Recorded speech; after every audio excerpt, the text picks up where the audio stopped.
नेता हैं उनका भी मैं यहाँ स्वागत करता हूँ। देखिए, कुछ महीने पहले महाराष्ट्र में चुनाव हुआ, हरियाणा में चुनाव हुआ, लोकसभा का चुनाव हुआ। उससे कुछ ही महीने पहले, लोकसभा के चुनाव के कुछ ही देर बाद महाराष्ट्र और हरियाणा में विधानसभा का चुनाव हुआ। लोकसभा के चुनाव में महाराष्ट्र में इंडिया गठबंधन मेजॉरिटी लेके आए, जीत के आया, और विधानसभा के चुनाव में कुछ ही महीने बाद इंडिया गठबंधन बुरी तरह हारा। उस समय हमने कुछ ज्यादा बोला नहीं, मगर हमने काम शुरू किया। 21वीं सदी है, डेटा की सदी है, डेटा की सेंचुरी है। हमने डेटा देखना शुरू किया, और जैसे ही हमने डेटा देखना शुरू किया, हमें पता लगा कि लोकसभा में और विधानसभा में 1 करोड़ नए वोटर शामिल हुए। मतलब विधानसभा में 10% ज्यादा वोटरों ने वोट किया। और जब हमने पता लगाया कि ये वोटर कहां से आए, ये कौन है, तो आश्चर्य की चीजें निकली। हर कंस्टिट्यूएंसी में जहां भी वोटर बढ़े, जिन जिन कंस्टिट्यूएंसी में वोटर बढ़े, वहां पर बीजेपी जीती। सारे के सारे वोट, जो नए वोट आए, वो सारे के सारे बीजेपी को गए। एक बिल्डिंग में 4000 5000 वोटर रजिस्टर हुए। गरीबों के वोट काटे गए। और जब हमने इलेक्शन कमीशन से कहा कि आप हमें वोटर लिस्ट दीजिए, आप हमें वीडियोग्राफी, जो हर पोलिंग बूथ में वीडियो लगा हुआ है, वो दीजिए, इलेक्शन कमीशन बिल्कुल शांत हो गया, चुप हो गया, एक शब्द नहीं कहा। एक बार नहीं, अनेक बार हमने उनसे कहा कि देखिए, कानून कहता है कि हमें वोटर लिस्ट दी जाए, कानून कहता है कि वीडियोग्राफी हमें दी जाए। आज तक महाराष्ट्र की वोटर लिस्ट हमें नहीं मिली। वीडियोग्राफी का कानून बदल दिया क्योंकि वो सच्चाई छुपाना चाहते हैं। यहाँ पे हम आए हैं, 7 मूर्ति हमारे पीछे है। यहाँ लोग शहीद हुए, संविधान के लिए शहीद हुए, और संविधान में लिखा है कि हिंदुस्तान के हर नागरिक को, चाहे वो किसी भी जात का हो, किसी भी धर्म का हो, हर नागरिक को एक वोट मिलना चाहिए। इलेक्शन कमीशन, मैं आपको साफ बोल रहा हूं, और आप जानते हो, मैं बिना बात को समझे, बिना गहराई में जाकर मैं नहीं बोलता हूं। मैं हिंदुस्तान की जनता को और बिहार की जनता को कह रहा हूं कि महाराष्ट्र का चुनाव चोरी किया गया था, और जैसे महाराष्ट्र का चुनाव चोरी किया गया था, वैसे ही बिहार का चुनाव चोरी करने की कोशिश की जा रही है। देखिए, उन्हें पता लग गया कि हमने महाराष्ट्र मॉडल समझ लिया है, इसीलिए वो हम नया बिहार मॉडल लाए हैं। और मैं आपको साफ बताना चाहता हूं कि ये गरीबों का वोट छीनने का तरीका है। ये और मगर ये कि ये बिहार है। ये बात समझे नहीं है, ये बिहार है और बिहार की जनता ये कभी नहीं होने देगी। हमारे लोग इलेक्शन कमिश्नर से जाके मिले, मैं नहीं था मगर सारे नेता गए और मैंने इनसे पूछा आपको क्या लगा, और सारे के सारों ने कहा कि इलेक्शन कमिश्नर बीजेपी और आरएसएस जैसे बात कर रहे हैं।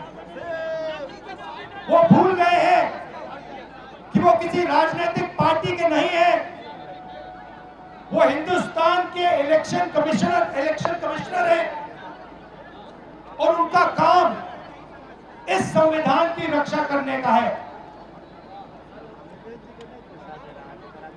और मैं यहां से क्लियर मैसेज देना चाहता हूं, आपको जो करना है करिए, मगर बाद में कानून आप पर लागू होगा। भूलिए मत, आप कितने भी बड़े हो, कहीं भी बैठे हो, कानून आपको नहीं छोड़ेगा। मैं आपको गारंटी दे रहा हूं कि कानून आपको नहीं छोड़ेगा। आपका काम बीजेपी का काम करने का नहीं है, आपका काम हिंदुस्तान के संविधान की रक्षा करने का है। आपका काम बिहार की जनता का जो वोट है, बिहार की जनता के दिल के अंदर जो है उसको पूरा करने का है, और आप अपना काम नहीं कर रहे हो। पहले इलेक्शन कमिश्नर सिर्फ बीजेपी नहीं चुनती थी, पहले इलेक्शन कमिश्नर को बीजेपी, ऑपोजिशन पार्टी और जो हमारे चीफ जस्टिस है जिन्होंने मांग की कि हमें बैठने दो, हमें इलेक्शन कमिश्नर चुनने दो, उनको बाहर फेंक दिया, उनको कमरे के अंदर आने नहीं दिया और हमें भी साफ कह दिया कि भैया यही नाम है। ये बीजेपी के नॉमिनेटेड इलेक्शन कमिश्नर हैं, ये देश की सच्चाई है। और मैं बिहार के युवा से कहना चाहता हूं, ये सिर्फ आपसे वोट चोरी नहीं हो रहा है, ये आपका भविष्य चोरी हो रहा है। आपसे आपका हक जो बनता है, जो रोजगार है, आपका धन है, ये सब आपसे चोरी किया जाएगा। ये चोरी नहीं होने देनी, और आपको बिहार के युवा को ये चोरी नहीं होने देनी है। और पूरा का पूरा इंडिया गठबंधन आपके साथ खड़ा है और हम ये चोरी कभी नहीं होने देंगे।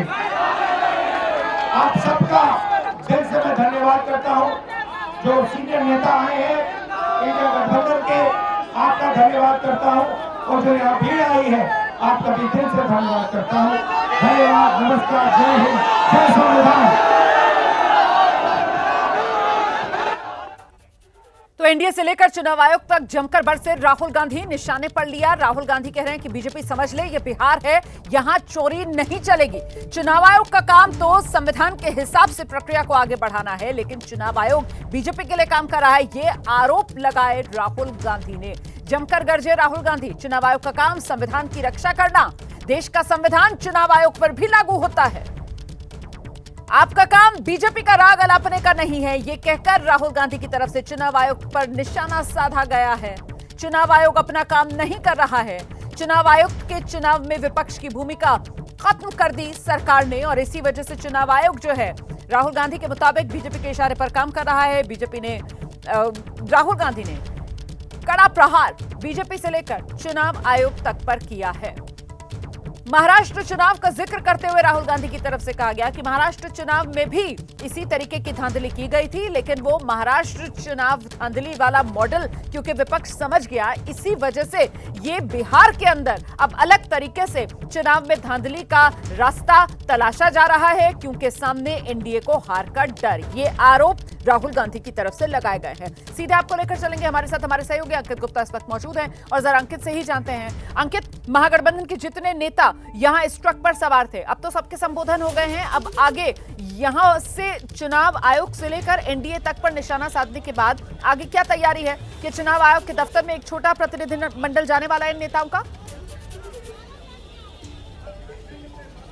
पहले तस्वीरें देख लीजिए रोमाना, राहुल गांधी यहाँ से निकल गए हैं। राहुल गांधी भाषण को देने के बाद में यहाँ से निकल गए हैं, लेकिन मुख्य बात क्या थी, जैसा हमने अपने दर्शकों को सुनाया भी, उन्होंने साफ तौर पर कहा कि महाराष्ट्र की तर्ज पर ही यहाँ पर बिहार में भी वोट छीनने की कोशिश की जा रही है। और निशाने पर किसको लिया? मुख्य चुनाव आयुक्त को। यहाँ तक कहा कि ये बीजेपी के नॉमिनेटेड जो चुनाव आयुक्त हैं, ये चुने हुए नहीं हैं, क्योंकि पहले जो चुनाव आयुक्त को जो चुनने की प्रक्रिया होती थी वो दूसरी थी, लेकिन अब वो बदल चुकी है। वहीं राहुल गांधी तो एक रास्ते से निकल गए हैं और तेजस्वी यादव भी यहां से दूसरे रास्ते से निकल गए हैं।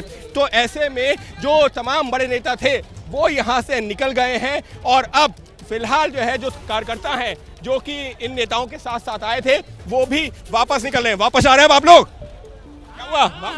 वापस हो गया? तो मैसेज देना है, हो गया, चला गया। इलेक्शन कमीशन चाहे तो इस पर सुधार करे, वरना फिर आगे ऐसा कार्यक्रम होता आज मैसेज हो गया ना? पूरा मैसेज संकेत मिल गया उनको कि या तो इसमें उनको आज जो है बिहार की आम जनता ने सड़क पर उतर कर ये बता दिया कि भाजपा इलेक्शन कमीशन की तानाशाही नहीं चलेगी। देखिए साफ तौर पर निशाने पर टाइम में, आने वाले टाइम में अगर वो नहीं मानते हैं तो आज यहाँ तक आने का काम किए हैं। कल उनके घर घुस के आज यहीं तक आएंगे ना? हाँ, कल उनके घर घुस के बताएंगे इलेक्शन जो है भाजपा का दलाल बनना बंद। देखिए साफ तौर पर निशाने पर जो है चुनाव आयोग को लिया गया है। हम कोशिश कर रहे हैं कि अगर यहाँ पर जो तमाम नेता मंच पे थे, अगर उनसे जो है संवाद हो सके। अखिलेश प्रसाद सिंह हमको नजर आ रहे थे, उसके अलावा दीपांकर भट्टाचार्य, तो तमाम जो नेता हैं वो राहुल गांधी एक रास्ते से निकले हैं और जो बाकी जो कार्यकर्ता इस वक्त जो रोमाना हम जिस रास्ते पर चल रहे हैं ये वो रास्ता है जहाँ से ये लोग चलते हुए इधर आए थे, लेकिन अब यहाँ से आप अगर देखेंगे तो ये लोग वापस आ रहे हैं और संभवतः एक रास्ते से राहुल गांधी निकले हैं तो दूसरे रास्ते से सब नेता निकल गए ना? सब लोग चले गए? जी चले गए, सब चले गए जी। तो देखिए तमाम जो बड़े नेता हैं वो चले गए हैं और अब जो है जो लोग रह भी गए हैं वो वापस आ रहे हैं। लेकिन अंकित, क्या रणनीति रहेगी आप लोगों की? इस मार्च के जरिए अंकित गुप्ता के नाम पर के बिहार की जनता को वोट देने जी के अधिकार से एक जी बताइए रोमाना, क्या सवाल? इस मार्च के जरिए सीधे ये चुनाव आयोग की जो कवायद है वोटर लिस्ट पुनरीक्षण की, उसको कहीं ना कहीं बिहार के युवाओं के साथ धोखाधड़ी, बिहार के युवाओं के भविष्य के साथ धोखाधड़ी, उसको यहां से महागठबंधन के नेताओं ने जोड़ने का काम किया है। बिल्कुल रोमाना, देखिए और साफ तौर पर रणनीति साफ है कि कटघरे में कौन है? चुनाव आयोग। आप लोगों के कटघरे में चुनाव आयोग है कि चुनाव आयोग पारदर्शी तरीके से प्रक्रिया नहीं कर रहा? देखिए, जब पिछली बार इसी वोटर सूची के आधार पर लोकसभा का चुनाव हुआ है और अब ये रीस्क्रूटनी के नाम पे आपको पता है कि बिहार में 70% जो जनता है आज बाढ़ के से त्रस्त है। आज पौष इलाके में तो बीएलओ नहीं पहुंच पाए हैं, क्या वहां पानी पार करके पहुंचेंगे? कह रहा कि करीबन 50% फॉर्म वापस आ गए। नहीं, मैं ये चुनाव आयोग से पूछना चाहती हूँ, जब उसी वोटर लिस्ट पे प्रधानमंत्री जी चुने जा सकते हैं तो विधानसभा का चुनाव नहीं, यानी कि प्रधानमंत्री जी का चुनाव फर्जी तरीके से हुआ है तो लोकसभा को भंग कीजिए, प्रधानमंत्री जी रिजाइन करे, फिर से चुनाव हो, रीस्क्रूटनी हो। अब आगे क्या? यहाँ तक आप लोग आए, चुनाव आयोग से तो नहीं मिल पाए, जो यहाँ पर जो निर्वाचन आयुक्त थे उनसे। चुनाव आयोग का निरंतर जो व्यवहार रहा है, जिस तरीके से हमारे तमाम हमारे नेता जो है मिलने के लिए कई बार समय लिया, बावजूद उसके उन्होंने जो रवैया अपनाया वो दिखा रहा है कि अब ये ऑटोनोमस बॉडी नहीं रही है, ये केंद्र सरकार। रणनीति क्या? हम सुप्रीम कोर्ट की ओर के मूव करेंगे भाई, है ना अभी भी सुप्रीम कोर्ट से अब आशा है, लेकिन सबके बीच में देखिए गाड़ियों का निकलने का सिलसिला है। क्या कोई वरिष्ठ नेता हमको नजर आते हैं? देखते हैं तो यहाँ पर जो है देखिए गाड़ियों के निकलने का सिलसिला है। हालांकि जो जितने भी नेता जो मंच पर थे, जो उस रथ पर थे, जो यहाँ पर बड़े चेहरे थे, तो वो तमाम लोग निकल चुके हैं और अब कार्यकर्ताओं के निकलने का सिलसिला चल रहा है। अब क्या करेंगे? राहुल जी ने तो कह दिया कि चुनाव आयोग ये सही नहीं है। राहुल जी ने जो भी कहा वो 100% सही कहा है। अरे तो चुनाव आयोग कह रहा हम तो संविधान के हिसाब से, राहुल जी संविधान की किताब दिखा रहे थे। भाजपा और आरएसएस के विचार से चल रहा है, उसको राहुल गांधी आज क्लियर किए कि आयोग आपको जो कह रहा है तो चुनाव आयोग पहले लोकसभा के प्रतिनिधि को रद्द कर दें, जो चुनाव हुआ है उसी को रद्द कर, इसी 2024 में ना वही वोटर ने वोट दिया। कभी ना कभी तो रिवीजन होगा ना। नहीं कभी ना कभी रिवीजन होगा। अंकित, बहुत शुक्रिया आपका इस कवरेज के लिए और महागठबंधन के इन कार्यकर्ताओं की आवाज दर्शकों तक पहुंचाने के लिए। तो कुल मिलाकर जो सबसे बड़ी आपत्ति यहां मौजूद लोगों की तरफ से दर्ज कराई जा रही है, उसका आधार वो इसी बात को बना रहे हैं कि साहब यही वोटर लिस्ट थी, यही बिहार के वोटर थे। 2024 लोकसभा चुनाव में किसी को कोई दिक्कत, कोई आपत्ति नहीं थी, लेकिन अब उन्हीं बिहार के वोटर्स के रिवीजन की बात चुनाव आयोग 2025 विधानसभा चुनाव से पहले क्यों कर रहा है।